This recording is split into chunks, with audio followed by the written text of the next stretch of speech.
সারাদিনের নিউজ বৃত্তান্তে আপনাদের স্বাগত। আপনাদের সঙ্গে রয়েছি আমি অনিন্দিতা। দেশ থেকে রাজ্য, শহর থেকে গ্রাম, দিনের গুরুত্বপূর্ণ খবর নিয়ে শুরু করছি সারাদিনের নিউজ বৃত্তান্ত।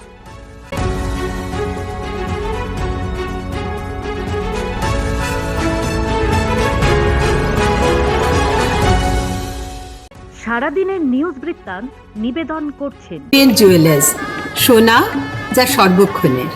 Agnishwar jewellers, NS road, Raiganj. Shri Dhaka jewellers, আভিজাত্যের গয়না। ত্রিনয়নী জ্যোতিষ কার্যালয়, শ্যামপুর মোড়, দেবীনগর, রায়গঞ্জ। ইন্ডিয়ান সেকুলার ফ্রন্টের সাংগঠনিক শক্তি উত্তর দিনাজপুর জেলায় ক্রমশ বাড়ছে। আজ ইংরেজি 15ই ডিসেম্বর সকাল 11টা থেকে রায়গঞ্জ বিধানসভা এলাকার অন্তর্গত বিনতলে এক যোগদান সভার আয়োজন করা হয়। রায়গঞ্জ বিধানসভার কনভেনার রিজুয়া আলীর নেতৃত্বে এবং জেলা কনভেনার অধ্যাপক বাপি সোরেনের উপস্থিতিতে প্রায় 40 জন কর্মী সমর্থক বিভিন্ন রাজনৈতিক দল ছেড়ে আইএসএফ এর আদর্শে অনুপ্রাণিত হয়ে দলে যোগদান করেন। নব্য যোগদানকারীরা জানান, আইএসএফ এর সেকুলার ও সামাজিক ন্যায়ের আদর্শ তাদের আকৃষ্ট করেছে। সভায় উপস্থিত নেতৃবৃন্দ আগামী দিনে জেলায় দলের ভিত আরো মজবুত করার প্রতিশ্রুতি দেন। এই যোগদান কর্মসূচি উত্তর দিনাজপুরে আইএসএফ এর ক্রমবর্ধমান প্রভাবের সাক্ষ্য বহন করছে। কেন্দ্রীয় সরকার চক্রান্ত করে ওয়াকফ আইনের মাধ্যমে সংখ্যালঘু সম্প্রদায়ের সম্পত্তি ছিনিয়ে নিতে চাইছে।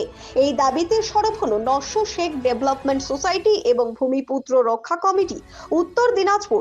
সোমবার সমষ্টি উন্নয়ন আধিকারিকের মাধ্যমে মুখ্যমন্ত্রীর কাছে ইটাহারে একাধিক দাবিকে সামনে রেখে ডেপুটেশন কর্মসূচি পালন করে সংগঠনটি। তাদের মূল দাবি, এসআইআর এর মাধ্যমে জেলার ভূমিপুত্রদের নাম বাদ দেওয়া চলবে না। সেই সঙ্গে শেরশাবাদিয়া জনগোষ্ঠীকে পুনরায় ওবিসি এ ক্যাটাগরিভুক্ত করা এবং ওয়াকফ আইনের মধ্য দিয়ে সংখ্যালঘুদের জমি কেড়ে নেওয়ার চেষ্টা বিরুদ্ধে সরব হন তারা।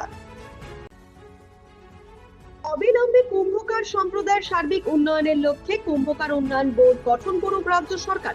মূলত এই দাবিকে সামনে রেখে সোমবার ডেপুটেশন কর্মসূচি পালন করল সর্বভারতীয় কুম্ভকার উন্নয়ন সমিতির উত্তর দিনাজপুর জেলা শাখা। এদিন রায়গঞ্জের কর্ণচূড়ায় অবস্থিত জেলা শাসকের কার্যালয়ে ডেপুটেশন কর্মসূচিতে উপস্থিত ছিলেন সংগঠনটির রাজ্য সহ সভাপতি তথা জেলা সভাপতি কেশব আনন্দ পাল সহ অন্যান্য নেতৃত্ব ও সদস্যরা। কেশব আনন্দ পাল জানান, ওবিসি শংসাপত্র প্রাপ্তির প্রক্রিয়া সরলীকরণ, অবসরপ্রাপ্ত কুম্ভকারদের ন্যূনতম 5,000 টাকা মাসিক ভাতা সহ পেশাগত এবং সামাজিক হয়রানি বন্ধের দাবি নিয়েই তাদের এই আন্দোলন। প্রতিদিনের প্রতি মুহূর্তের খবরের আপডেট পেতে চোখ রাখুন নিউজ বৃত্তান্তের ফেসবুক পেজে। সাবস্ক্রাইব করুন নিউজ বৃত্তান্ত ইউটিউব চ্যানেলকে।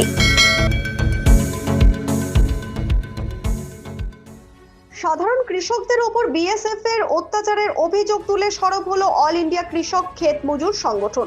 সোমবার জেলা শাসকের কাছে এই অভিযোগ তুলে এক ডেপুটেশন কর্মসূচি পালন করে সংগঠনটি। এই প্রসঙ্গে সংগঠনের উপদেষ্টা মণ্ডলীর সদস্য দুলাল রাজবংশী বলেন, দীর্ঘদিন ধরেই জেলার সীমান্ত সংলগ্ন গ্রামগুলিতে বিএসএফ এর অত্যাচার বেড়েই চলেছে কৃষকদের ওপর। সেক্ষেত্রে সীমান্ত পার করতে না দেওয়া, রাতের অন্ধকারে ফসল নষ্ট করা, এমনকি নিজেদের সামাজিক অনুষ্ঠানে হয়রানির অভিযোগ করেন সীমান্ত রক্ষী বাহিনীর ওপর। অবিলম্বে প্রশাসন ব্যবস্থা না নিলে বৃহত্তর আন্দোলনের হুঁশিয়ারি দেন তারা। প্রত্যন্ত গ্রামীণ এলাকার মানুষদের সুস্বাস্থ্য পরিষেবা দেওয়ার উদ্দেশ্যে বিনামূল্যে চক্ষু পরীক্ষা শিবির ও ছানি অপারেশনের বিশেষ শিবির করা হলো ইটাহারে। ইটাহারের বিধায়ক মোশাররফ হোসেনের উদ্যোগে ও ব্যবস্থাপনায় একদিনের এই স্বাস্থ্য শিবির করা হয় ইটাহার হাই স্কুল প্রাঙ্গণে। এখানে চক্ষু পরীক্ষা করেন বসিরহাট দক্ষিণের তৃণমূল বিধায়ক তথা চিকিৎসক সপ্তর্ষি বন্দ্যোপাধ্যায়। জানা গিয়েছে, শিবিরে বিনামূল্যে চক্ষু পরীক্ষার পাশাপাশি বিনামূল্যে ওষুধ প্রদান করা হয়। পরবর্তীতে যে সমস্ত রোগীদের চোখের ছানি অপারেশনের প্রয়োজন রয়েছে তাদের চলতি মাসে মালদহ ও রায়গঞ্জ মেডিকেলে বিধায়ক নিজস্ব উদ্যোগে ছানি অপারেশনের ব্যবস্থা করবেন। এছাড়া রোগীদের চশমা দেওয়া হবে। শিবিরে ইটাহার ব্লকের 12টি অঞ্চল থেকে প্রায় 1,500 রোগী চোখের চিকিৎসা করাতে আসেন। মূলত প্রত্যন্ত গ্রামীণ এলাকার মানুষদের সুস্বাস্থ্য পরিষেবা দেওয়ার উদ্দেশ্যেই এই উদ্যোগ বলে জানান বিধায়ক।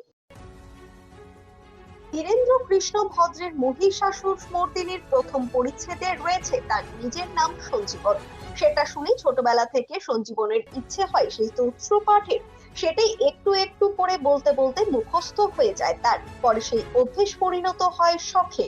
স্তোত্র পাঠ ছাড়াও আবৃত্তি, তবলায় বিশেষ টান রয়েছে সঞ্জীবনের। আগামী বছরের মাধ্যমিক পরীক্ষার্থী সঞ্জীবন সম্প্রতি স্টুডেন্ট হেলথ হোম আয়োজিত রাজ্যব্যাপী সাংস্কৃতিক প্রতিযোগিতায় আবৃত্তিতে প্রথম স্থান অধিকার করেছে। বাবা পেশায় সাংবাদিক নন্দদুলাল সরকার ছেলেকে খুব বেশি সময় দিতে পারেন না, তবে মা তীর্থা সরকারই পড়াশোনার পাশাপাশি বাকি অভ্যেসগুলোকে অক্সিজেন যোগান দেন।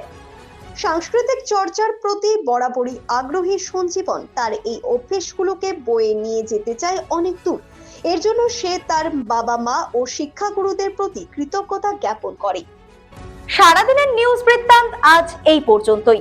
সঙ্গে থাকুন, দেখতে থাকুন, চোখ রাখুন নিউজ বৃত্তান্তে। নিউজ বৃত্তান্ত, হলুদ নয়, স্বচ্ছ।